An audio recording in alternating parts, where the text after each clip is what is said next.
Good evening, and thank you for tuning in to the History News Network. My name is Leah Hough, and tonight I'm on a hunt for our very special guest, Horace Mann. I think he might be in his study. Follow me.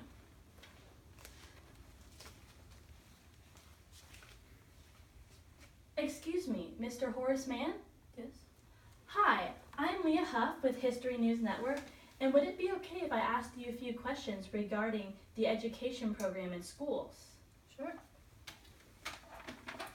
Now, we all know you as the American politician, but what I want to talk to you tonight about is your universal public education and teaching training in schools.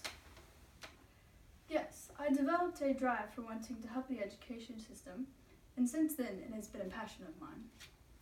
But now you studied law at Brown and then got a seat in the Massachusetts House of Representatives, where you served for 6 years, correct? That is correct. So what sparked the interest in the education field? Well, I just saw how the education was deteriorating, and I wanted to find a way to help. Now I see here that the state of Massachusetts created the nation's first board of education, and you became secretary. Yes, that was a pretty exciting time for me, because that's where I got to see that I was making a difference in a way. I started a bi-weekly journal called Common School Journal, and it was open for teachers and anyone who would listen about education. And also you became famous for the 6 principles regarding public education, right? Indeed.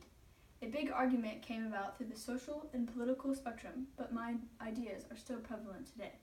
Some of my principles are: 1. Citizens cannot maintain both ignorance and freedom.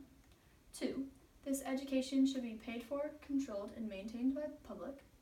3. This education should be provided in schools that embrace children from varying backgrounds. 4. This education must be non-sectarian. 5. This education must be taught using tenets of a free society. 6. This education must be provided by well-trained professional teachers. Wow, Horace, those principles are very strong and give people a lot to think about. It was a pleasure getting to talk to you this evening. Thank you so much for having me. Leah, the pleasure was all mine. I am Leah Hough, and this is History News Network. Thank you and good night.